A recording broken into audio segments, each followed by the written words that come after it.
Alright, so let's change this battery on this CTS. The Cadillac CTS battery is located in the trunk. Now, if your battery has some power left, you can easily access the trunk in the usual way by pressing the key fob and the trunk opens.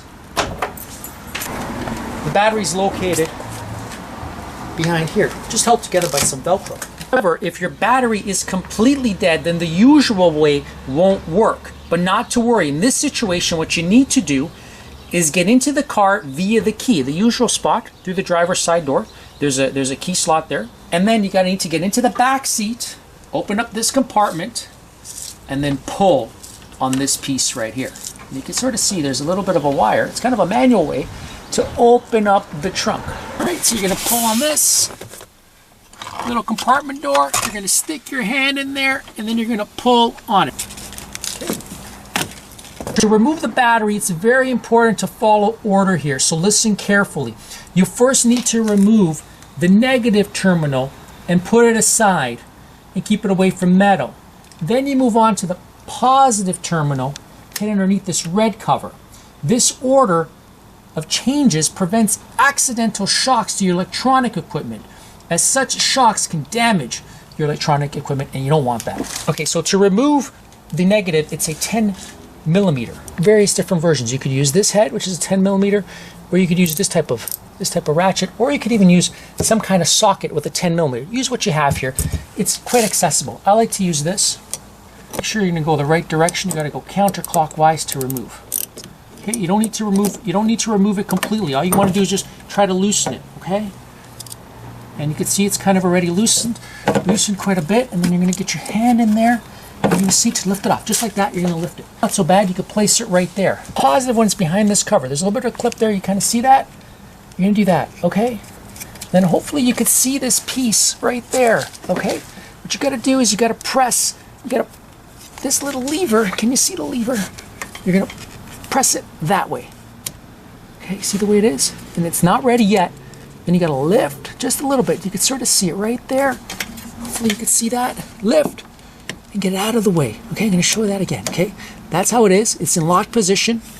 Your finger, you're going to push on it, and then lift and slide it over. You're going to wiggle this thing free. That's it, just like that, and you push it aside. Next up are going to be these bolts right there. You can sort of see the clamps right now. There's one here. There's one there. Those are 13mm. I like to use a long socket to get to those. Okay, just going to turn those. And you do the same over there.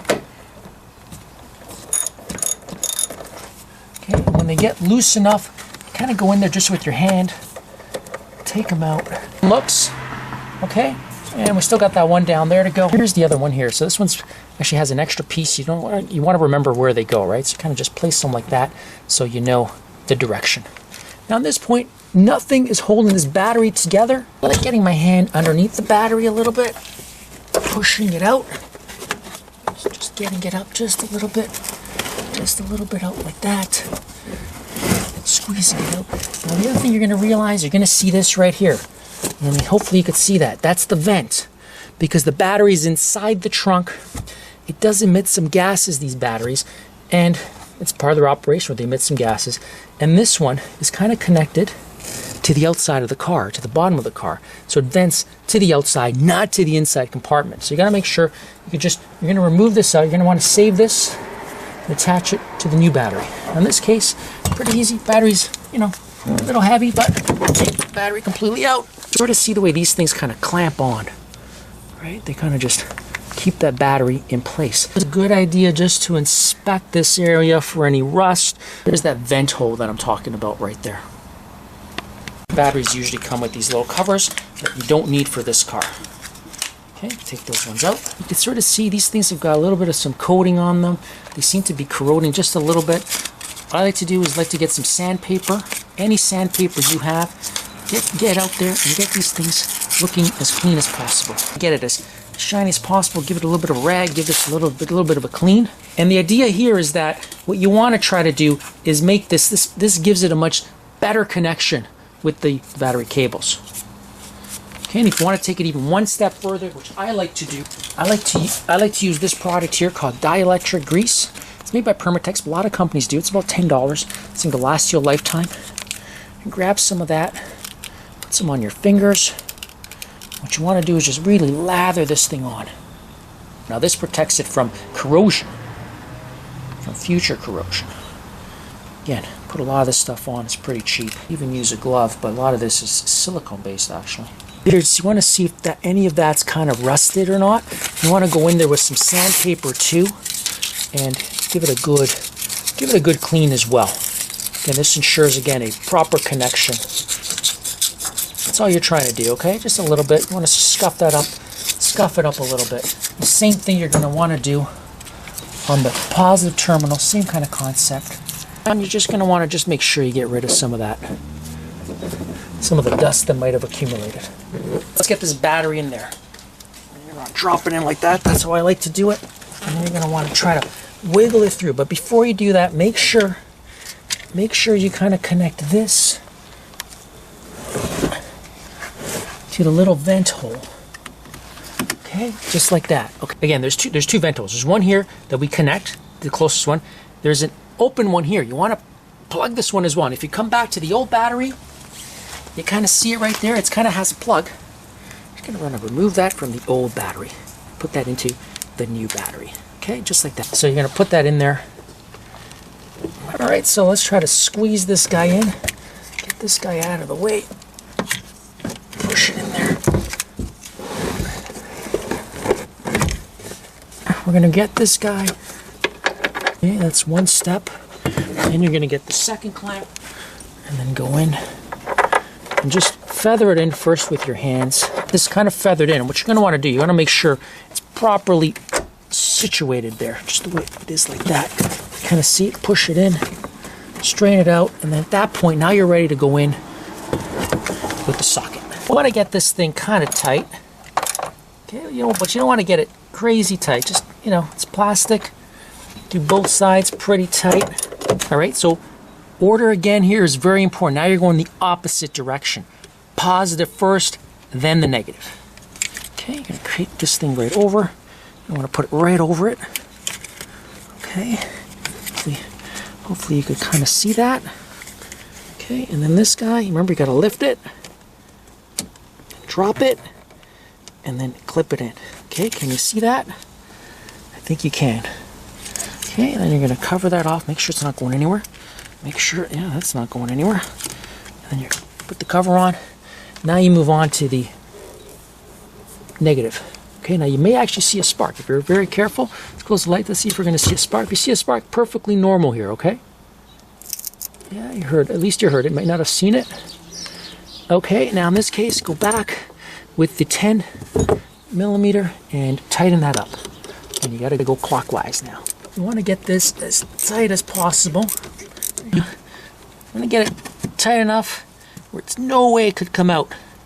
So the battery is installed, but we're not done yet. Again, you're going to do a final check, make sure it's not going anywhere. In this case, it's not. Now let's get ourselves into the car. The next stage is all about the car's computer and its relearning phase. So you're going to put the key into the ignition. You're not going to turn the car on. You're kind of going to put it onto the second spot where you kind of got the lights on going on in the car. And you're going to leave it in this position for 3 minutes. The 3 minutes, what you're going to want to do is you're going to want to take it back to the off position, take the key out,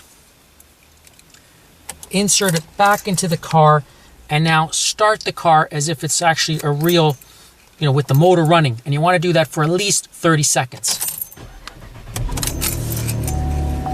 So that certainly is success. The car battery was powerful enough to start the car.